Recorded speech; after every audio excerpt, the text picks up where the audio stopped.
कल दिन भर लोग वो आईबी की रिपोर्ट खोज रहे थे जो उन्होंने ऐसे करके दिखाई उस पर थी भी मैं बोलता हूं। तो वो आईबी जो है आपको भी इंक्वायरी करानी चाहिए, वो कौन सी आईबी की रिपोर्ट है? उस पर भी मैं बोलता हूं। सबसे पहली बात, शपथ लिए हुए चीफ मिनिस्टर को मालूम होना चाहिए कि what is the IB report, number 1, और उसका इस्तेमाल कहां करना है उसके बारे में भी उसकी जानकारी होनी चाहिए। एडमिनिस्ट्रेशन के नॉर्म्स को महसूस करना चाहिए। एनीवे, वो आपके आईबी की रिपोर्ट है, आज सार्वजनिक करें उस आईबी की रिपोर्ट को।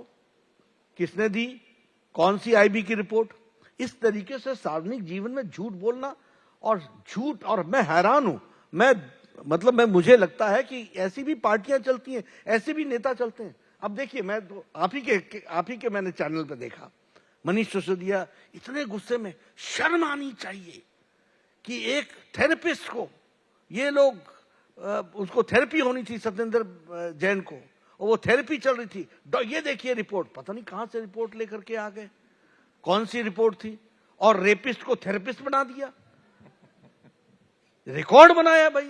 मतलब आप देखिए क्या आंखों में, पब्लिक के आंखों में धूल झोंकते हैं। मैं अगर जीवन में इस तरीके का काम करूं, सार्वजनिक रूप से एक बार नहीं 20 बार माफी मांगू कि ये क्या मेरे से हुआ कैसे, और जिस किसी ने भी मुझे ऐसे कहा, लेकिन इनको कोई झूठ बोलने में जरा सी भी तकलीफ नहीं होती। शर्म आनी चाहिए, मतलब शर्माए हम और झूठ बोलो तुम, ये इनकी स्थिति है। तो आईबी रिपोर्ट है तो सार्वजनिक करें। पर आईबी देखिए, आईबी केंद्र सरकार को रिपोर्ट करती है, और आप अगर चाहें तो आईबी की तरफ से एक इंक्वायरी भी करा सकते हैं, उनके ऊपर एक केस भी डाल सकते हैं कि एक सरकारी तंत्र का और विभाग का आपने सुझाव दिया इस पर। हाँ, तो मैं आपको एक वकील के तौर पर सुझाव, लीगली आप ये एक्शन उनके अगेंस्ट ले सकते हैं कि भारत सरकार के किसी विभाग के बारे में उन्होंने उसको चुनाव प्रचार में इस्तेमाल किया है, और वो भी दुष्प्रचार के लिए इस्तेमाल किया है। आपने तो अब आप केस करेंगे कि नहीं? हमारे यहाँ सब कुछ चर्चा करके होता है, तो मैं जरूर अपने वरिष्ठ साथियों से चर्चा करूंगा। नड्डा जी, लेकिन एक बात है, पिछली बार उन्हें 29,000 वोट मिले थे केवल, और इस बार 41 लाख वोट मिल गए।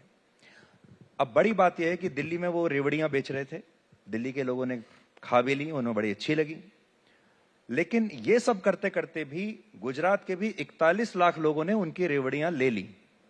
क्या ये चिंताजनक बात नहीं है? नहीं, देखिए, हम हमेशा जो भी पॉलिटिकल पार्टी लड़ती है उसके बारे में चर्चा करना, चिंतन करना, चिंता करना, ये हमारी जिम्मेवारी है, क्योंकि हमारे वो ऑपोजिशन पार्टी है, तो हमको उसको समझने की जरूरत है इसमें। लेकिन एक बात ये भी समझने की जरूरत है कि कांग्रेस बिल्कुल ही बैठ गई, वो 42% वोट से 27% वोट पर आकर के खड़ी हो गई, और ये भी आंकड़े हमको देखने पड़ेंगे। अब मैं कांग्रेस पार्टी को तो मेंटर नहीं करूंगा ना, अब ये तो उनकी जिम्मेवारी है, लेकिन जो स्थिति आएगी, अगर वो उसकी जगह पर आते हैं तो उनके साथ हम लड़ेंगे।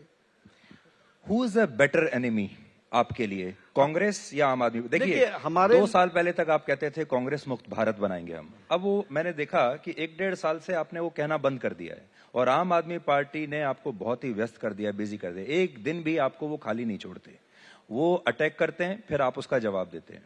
उन्होंने ऐसा एक फील्डिंग आपके लिए सेट की है। तो कई लोग तो ये भी कहते हैं कि अब बीजेपी और कांग्रेस आपस में कुछ सलाह करेंगे कि इसको कैसे रोकना है। नहीं, कभी इस तरीके का हम नहीं करते हैं, और ना हम करेंगे, और हमें मालूम है कि ये सब कभी भी हमारे साथ जुड़ना नहीं है, और हमने भी जुड़ना नहीं है। हमारे कार्य करने का तरीका अलग है, हमारी सोच अलग है, और हमारे मिशन अलग है, इनके मिशन अलग है, इसलिए कभी ये जुड़ाव का बिंदु बन ही नहीं सकते हैं। अब इसमें से देखना यह पड़ेगा कि कांग्रेस पार्टी जिस तरीके से काम करती थी, उसके साथ कांग्रेस पार्टी के तरीके के हमने स्ट्रेटजी बनाई। आम आदमी पार्टी लड़ने आई है, देखिए जहां जहां बीजेपी है वहां हमने इनको जगह नहीं दी है, और आगे भी हम जगह नहीं देंगे, तो हम लड़ेंगे, उसी तरीके से लड़ेंगे, हिम्मत के साथ लड़ेंगे। और इनकी जो नई सोच है उसको जो इनकी धोखा दे करके, बरगला करके, भोली जनता को गुमराह करके वोट ले लेने की जो प्रथा है, उसको भी नाकाम करना हमारी जिम्मेवारी है, वो हम जरूर करेंगे। क्या आपको ऐसा लगता है कि आपके ऊपर बंधन उनके मुकाबले ज्यादा है? और वो मैं बताता हूं कैसे। हर पार्टी एक विचारधारा से बंधी होती है। बीजेपी एक विचारधारा वाली पार्टी है, कांग्रेस भी एक विचारधारा वाली पार्टी है, वामपंथी विचारधारा से बंधे हुए हैं। इससे पहले आप देखेंगे सभी के साथ ही है। ये एक ऐसी पार्टी है जिसकी विचारधारा फ्लोटिंग विचारधारा है, कभी कैसी हो जाती है, कभी कैसी हो जाती है। तो क्या आपको ऐसा लगता है कि आप तो अपने संविधान से, विचारधारा से बंधे हुए हैं, रूल्स से बंधे हुए हैं, और वो इतनी फ्लोटिंग विचारधारा कर रहे हैं। यानी उन्होंने राष्ट्रवाद भी है उनके पास, हिंदुत्व भी है, केजरीवाल भी है और फ्री का माल भी है। तो उन्होंने आप ही के फॉर्मूले में प्लस फ्री बीज लगा दिया है और लोगों को लगता है कि ठीक है भाई, हमें राष्ट्रवाद भी चाहिए और मुफ्त का माल भी चाहिए। तो ये आपको पीछे धकेल रहा है। देखिए, उनके पास कुछ नहीं है और वो किसी के नहीं है, ये जनता के बीच में ले जाना हमारी जिम्मेवारी कि we are committed for what? We are not committed for an ideology which is anti India. We are not committed for an ideology which is not for the development of India. We are not committed to an ideology which breaks the society. हमारी नहीं है. हमारी ideology जो है वो देश को मजबूत करने के लिए है. देश के लिए कोई भी महत्वपूर्ण फैसला लेना पड़े, हम उसको लेने के लिए, साथ देने के लिए भी तैयार है, आगे बढ़ने के लिए भी तैयार है. इन लोगों की जो आइडियोलॉजी है वो आइडियोलॉजी नाम की कोई चीज ही नहीं है एंड इनकी जिम्मेवारी भी नहीं बनती है.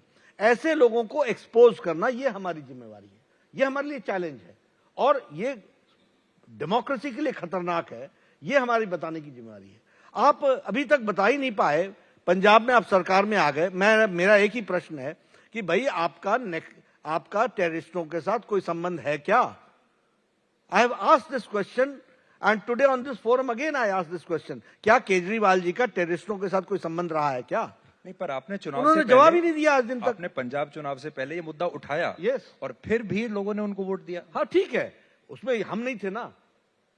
हम 23 सीटों पर लड़ने वाले, 117 की विधानसभा में हम 23 सीटों पर लड़ते थे. हम शहर में लड़ते थे. हम आज अकाली दल से हट करके अकेले आए हैं. पहली बार हम 71 सीट्स पर लड़े हैं. अगली बार हम सब सीटों में लड़ेंगे और इस लोकसभा के चुनाव में भी हम बताएंगे we are the only alternatives और हम ही लड़ाई लड़ करके जीतेंगे.